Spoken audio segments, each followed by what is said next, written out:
Welcome to Men's Style Fashion. First of all, thank you very much for giving me, you know, is this your presenter's voice? Yeah. Because you weren't talking like this just now for stuff. So 3 years ago I bought little Jack Russells on my own. My wife had died, my partner left me, so I was on my own, and got this little Jack Russell. And when I went to pick him up, the farmer said that I bought him off, I said to him, have you named any of them? He said, no, except that one that keeps going up to you.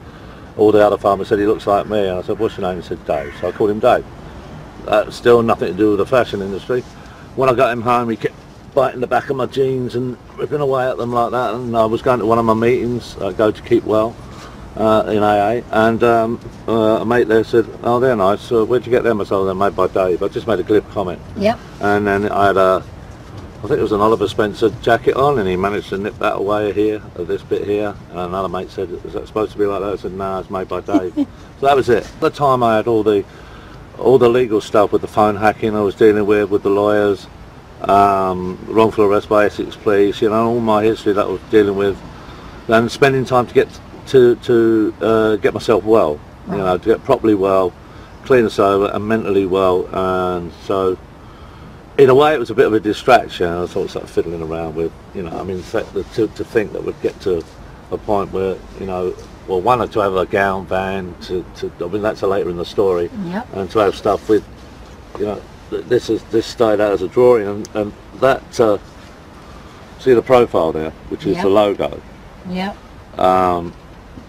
There was, I had a photographic session. I don't give many interviews, and I did one for the Independent. Right. Actually been always quite good to me as a paper.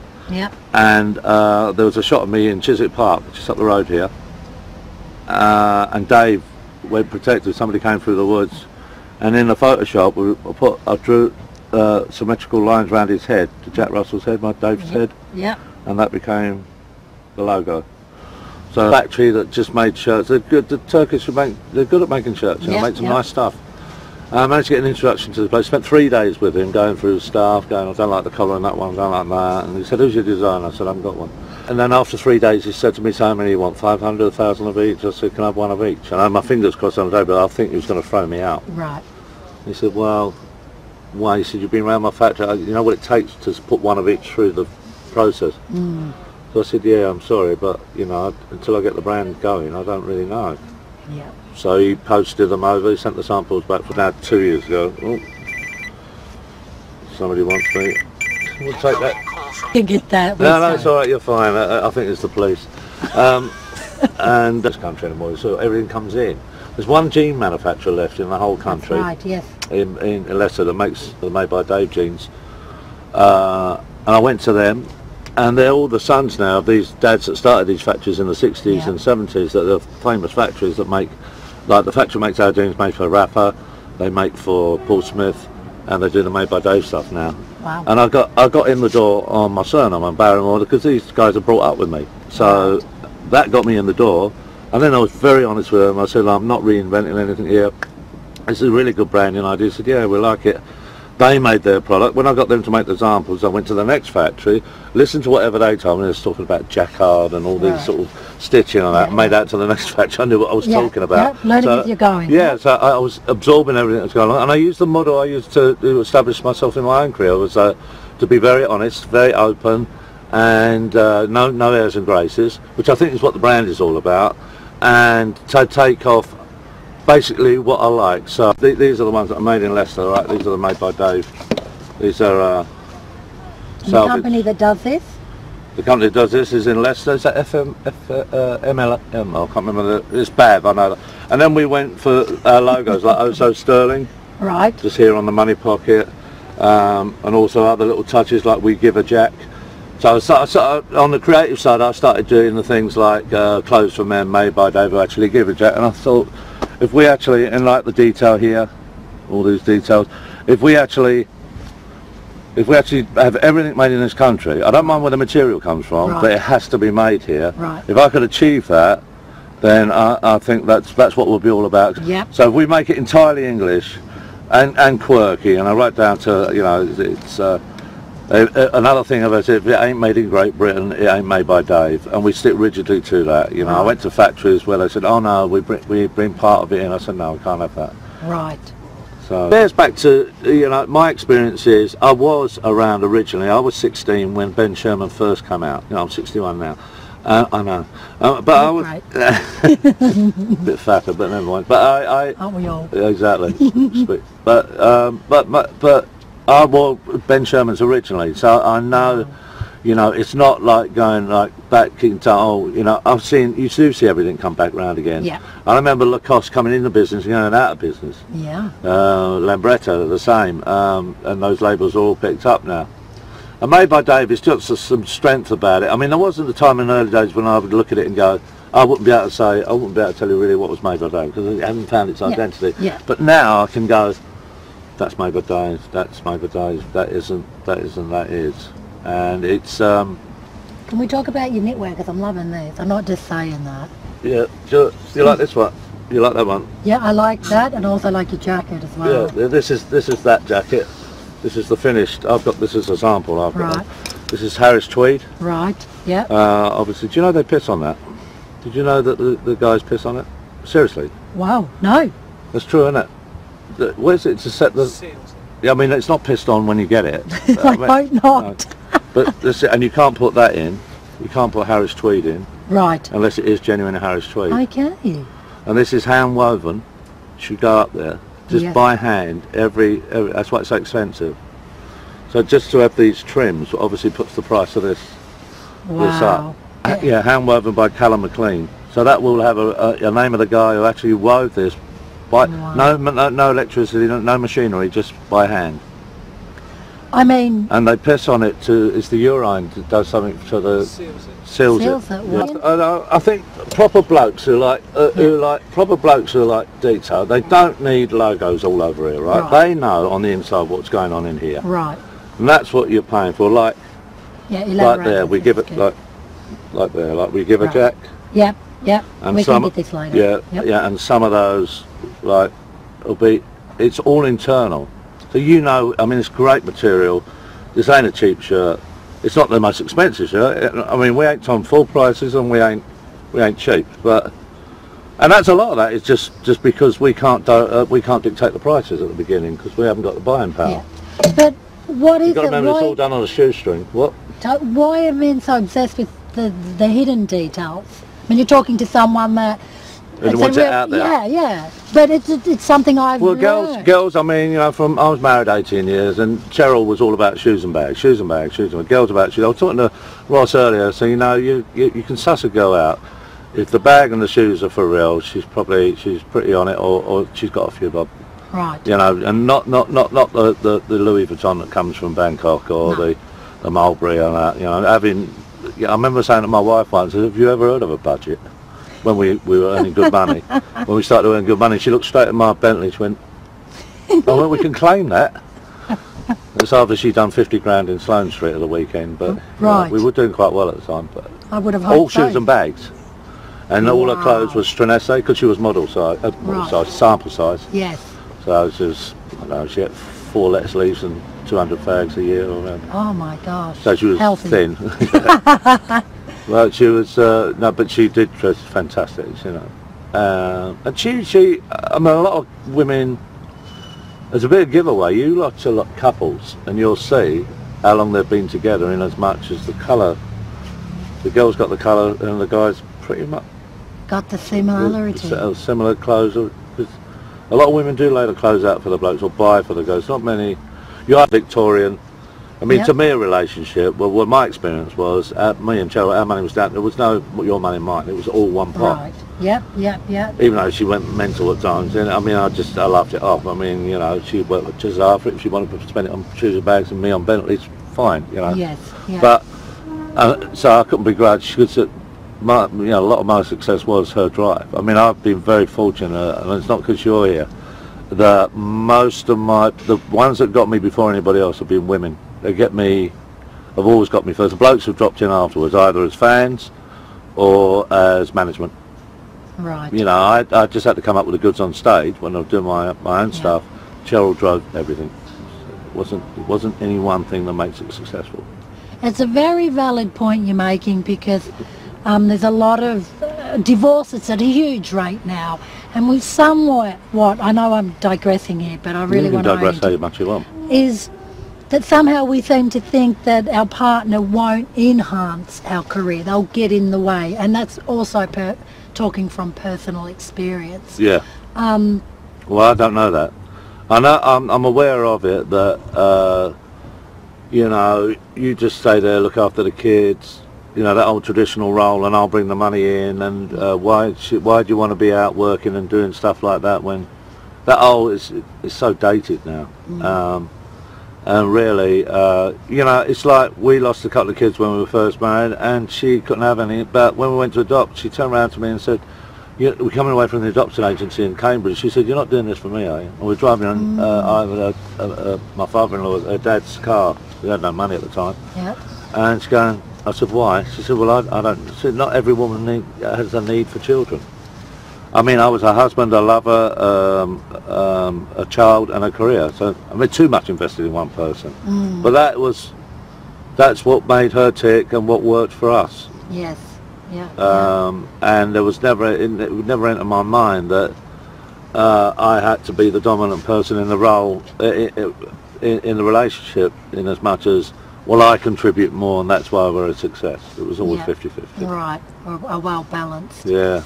Purpose. What about if it doesn't kind of work out, Made by Dave? Because it's a question that comes to me, you know, Gracie, you're building men's style fashion, it's a brand. What about it doesn't give you what you're looking for? It's a good question, because it obviously goes through my mind. I wake up some days and nobody's rung me to tell me any different, and it's the worst idea I've ever had. And I'm, you know, God knows how many thousands down there, what on earth am I doing? And I wake up the next day and nobody's made a phone call to take it any different, and it's the best idea I had, and it's the most wonderful, and of course it's right. Now the only thing that's changed in both of those 24 hours is my head telling me, yeah, because all the way I feel, or because I've had a good call. And then when it's on the down on the days, and of course I am not in control. Which the trouble is, with careers or with anything that you invest, all of you into, and you're passionate about, to think that it won't, there's a possibility it won't work. I mean, funny enough, the failing of Made by Dave, if it chooses to fail, it could be the making of me. So yeah, I never look at that as a downside. I don't worry about what people will think if it doesn't work. I just say it didn't work. Yeah. It didn't work. You know, but that's probably experience has done that. I'm not frightened. I've never. What I do with my career, I used to say, the slightest thing had come in, an offer, right? And I haven't auditioned. No, I used to audition. I don't have to do that. I'm fortunate I don't have to do that anymore. But if they want me, they want me. But that's what you work for. But I mean, I would tell everybody I've got a part in. I haven't even got it. Right. Because I think positive. Because, you know, I'm not frightened. 2 weeks later, when it hasn't turned out, to say, they go, I thought you had a part. No, it didn't work out. Yeah. Because people, it's the psychology. I'm a communicator. That's what I do for a living. I've done it since I was a kid for a survival mechanism, and I ended up making a living out of it. People will always revert to self. So I'll give you an example. If I say to you, go to somebody comes up and says, oh, Michael, how are you doing? As Made by Dave going, oh, we've just won a big contract from Japan. Oh, fantastic, great. End of conversation. I wouldn't tell you, there's no more, it doesn't go on from there. Cut to an hour later, or another situation. Hey Michael, how you doing? Not great, just lost the contract for Japan. No, you haven't. Oh dear, what happened?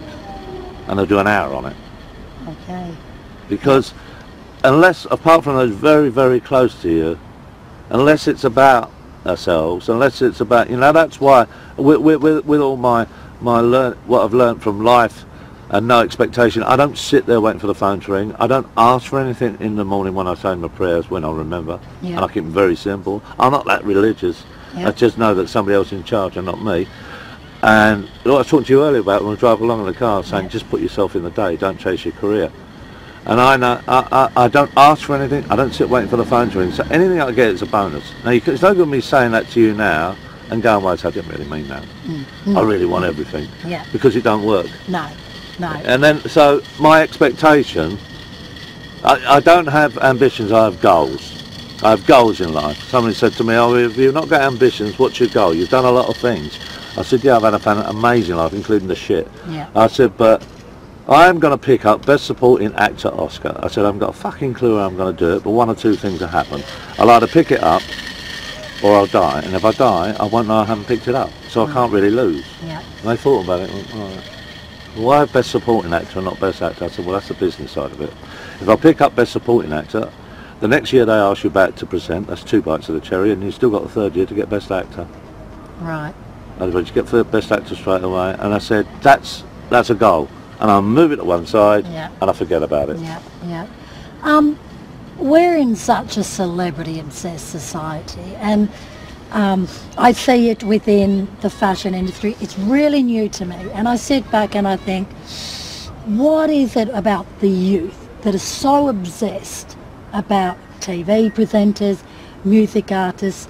Do you mind sharing to the world the actual reality of what I call your David and Goliath moments throughout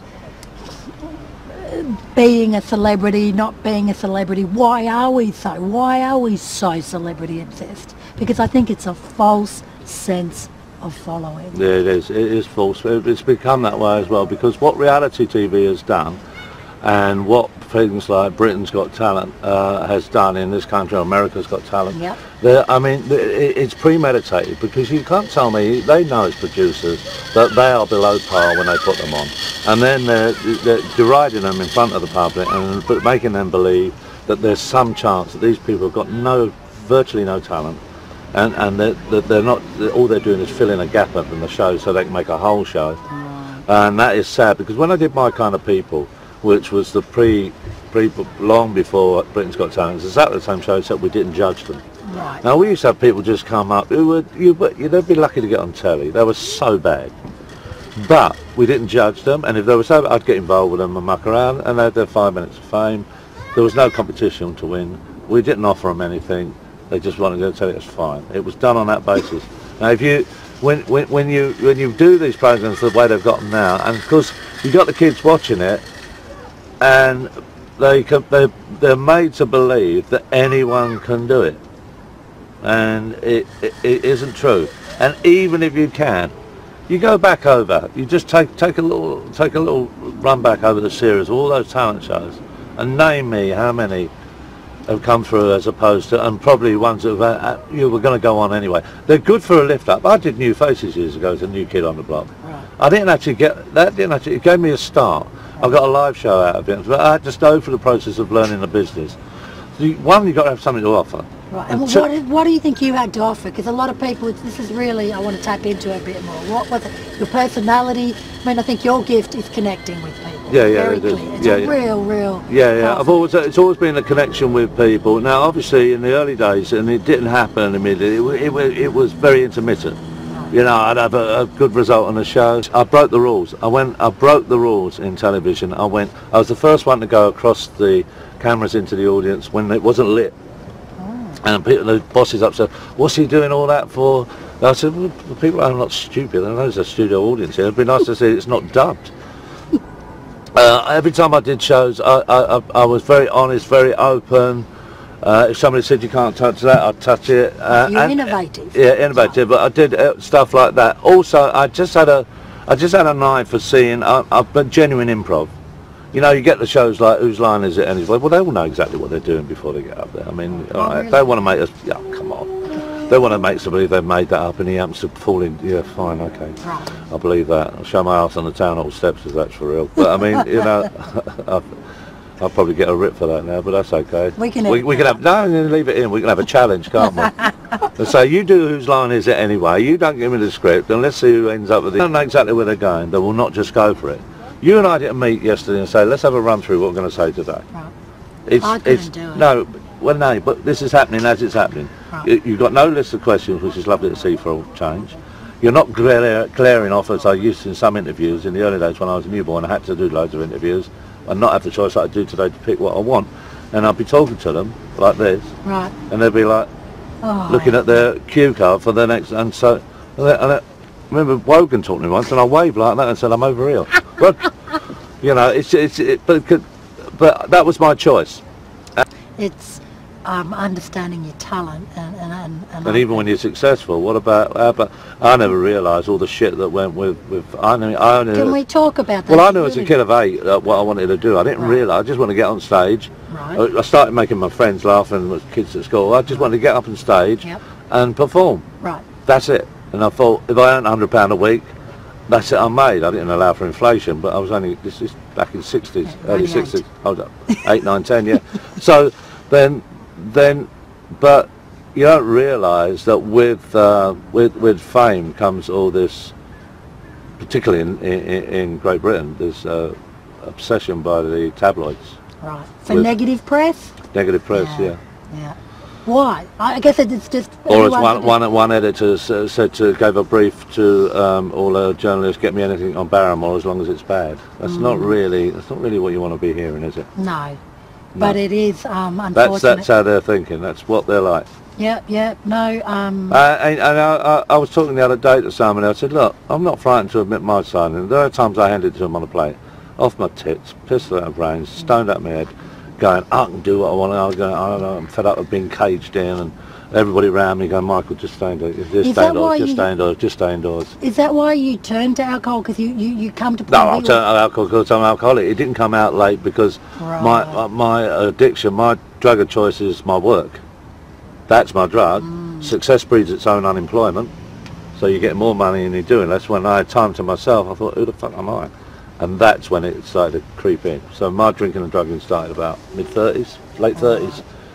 The pressure of the success really was that onslaught by the media, obsessing with, following. I've had all the Diana, we were good friends, but I've had all those car chases around this very town. Bikes and cars following you everywhere. And is it, and here we are, sat in the back of a van. The industry has something to answer for, because I've had some close contacts with high-profile musicians. They're not looking after them there very well. No. They're more, you get up there, but there's not a support. And with Made by Dave, I know you've got Ross, you've got people that are going to be looking after you, and I can clearly see, we'll say, hey, hold on. Yeah. I know, well, I do, because I get very hyper.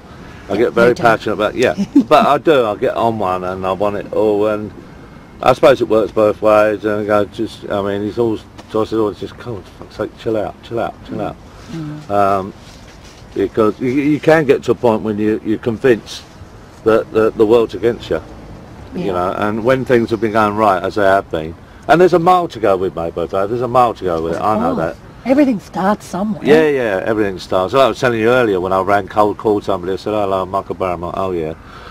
So obviously you're not sure whether it was somebody winding him up, and they said, I've got a new clothing rank on, mate, but I've never heard of it.